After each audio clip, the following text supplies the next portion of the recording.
Welcome back to our channel, and thank you for tuning in and thank you for supporting us.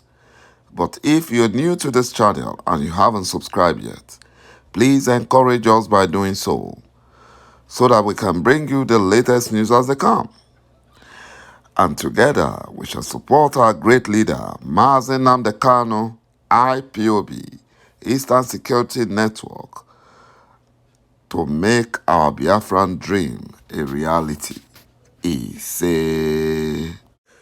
Buhari impostor, whip, as Court of Appeal refused to collect bribe from the Fulani Nigerian government and released our great leader, set him free. They set him free. Buhari impostor and Abubakar Malami were whipping like babies. My brothers and my sisters, ŁKIKABIAMA is on the throne. You know, the Fulani Nigerian government were dumbfounded. They didn't know what happened. They thought they had covered everything up. But the justices at the Court of Appeal, Abuja, set our leader, Nnamdi Kanu, free. According to report, the Appeal Court, Abuja, on Thursday, discharged the leader of IPOB, Nnamdi Kanu, of terrorism charge. Nnamdi Kanu, who was brought back to Nigeria on June 27 last year, was arraigned by the federal government, led by the Fulani Janjaweed, on a 15-count charge of treasonable felony and terrorism at the Federal High Court, Abuja, led by a Fulani Janjaweed Justice, Binta Yanko. At the Thursday's proceeding, a 3-member panel of the appellate court, led by Justice Hannatu Shanke, held that the charges preferred against Nnamdi Kanu did not disclose the place, date, time, and nature of the alleged offenses before he was extradited to Nigeria in a clear violation of international treaties. And you know, the 3 justices, they rejected all the Fulani Janjaweed Nigerian government monetary inducements and bribes. They rejected it because the United Nations has warned them. The United Nations have told them not to do that. And they gave them the consequences. They read out the consequences to them. And that was why they stood their ground. And you know, earlier on, the United Nations, some months back, have warned Nigerian government to release Nnamdi Kanu unconditionally and compensate him for violating his human rights. And now, the United Nations have received the court papers and have fixed dates for Biafran referendum. That is a good news for Biafrans. You know, the panel at the appeal court added that the lower court lacks the jurisdiction to adjudicate in a matter due to the abduction and extraordinary rendition of Nnamdi Kanu from Kenya to Nigeria in flagrant violation of the African Union Convention and Protocol on Extradition.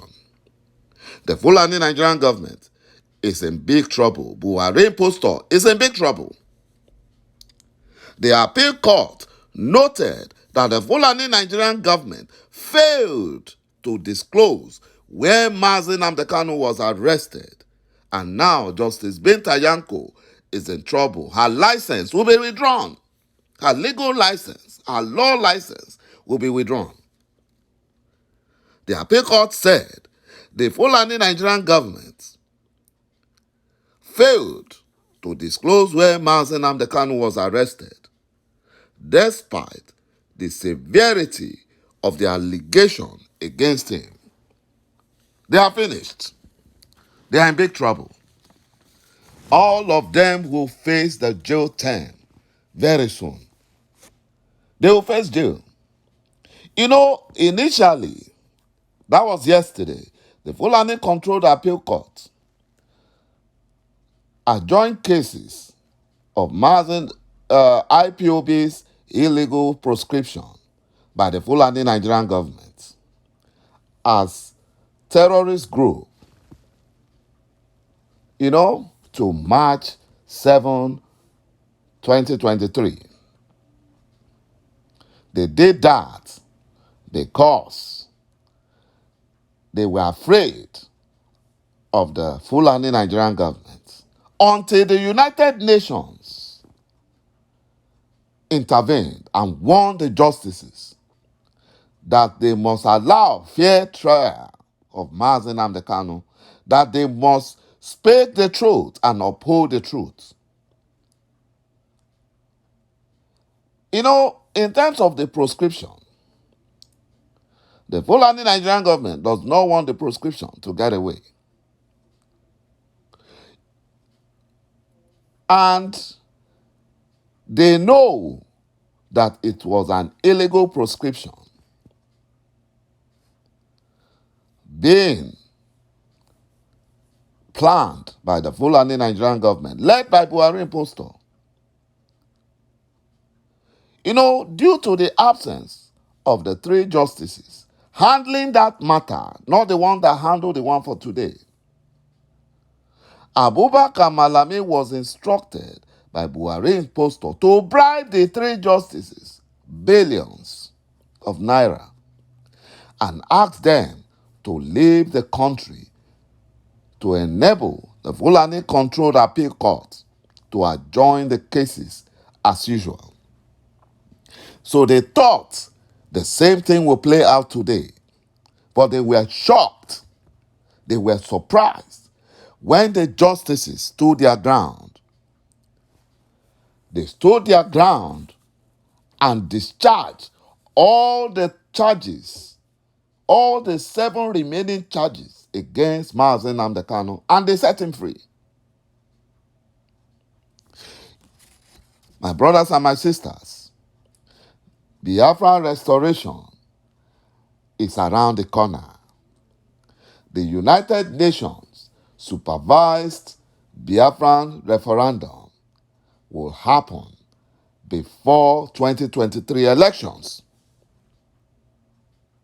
And the Fulani Janjaweed, including the enemies of Biafra, they shall all be put to shame. A popular Nigerian Afrobeat musician, Tenny Akpata, popularly known as Tenny, who did not beg the Fulani Nigerian government for Nigerian national honors. They were giving everybody, both those that deserve it and those that did not deserve it. They were giving everybody, but she did not ask them for it.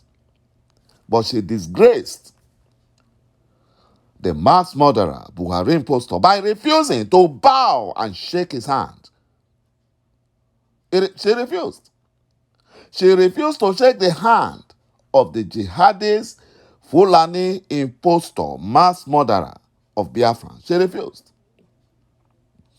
After she was given the national award, because Buhari impostor's hand is soaked with innocent Nigerian and Biafran bloods.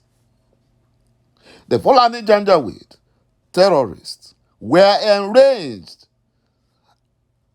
and they went on social media to attack Tenny. They were attacking her. They attacked her. There was so much social media backlash. This is a lesson to all Biafran traitors and efulefus like Joe Ibokwe, Asari Dokubo, and the APC spokesperson. All of them. None of them were given national award. They were not worthy enough. Useless people. They were not worthy enough. Despite being Fulani slaves, doing Fulani biddings, they were not seen to be worthy enough to be given the useless, worthless zoo Nigerian national honors. What a big shame to all of them. All the Biafran enemies and traitors. Hopeless Odenjo and Buhari impostor are using the criminal Nigerian DSS in Imo State to silence INEC workers. About 5 INEC staff have been taken by the Imo State criminal DSS into solitary confinement to help them cover up the Omuma magic compromise of the voters' register.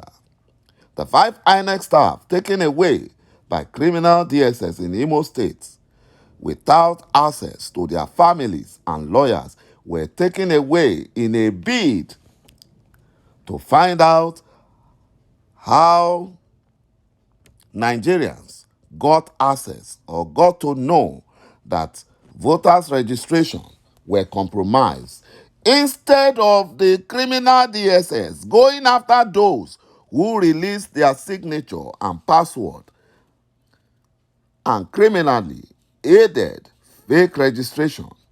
The zoo has finally crumbled. The zoo has finally come to an end. Thank you, my brothers and my sisters, for watching this video. And bye-bye for now.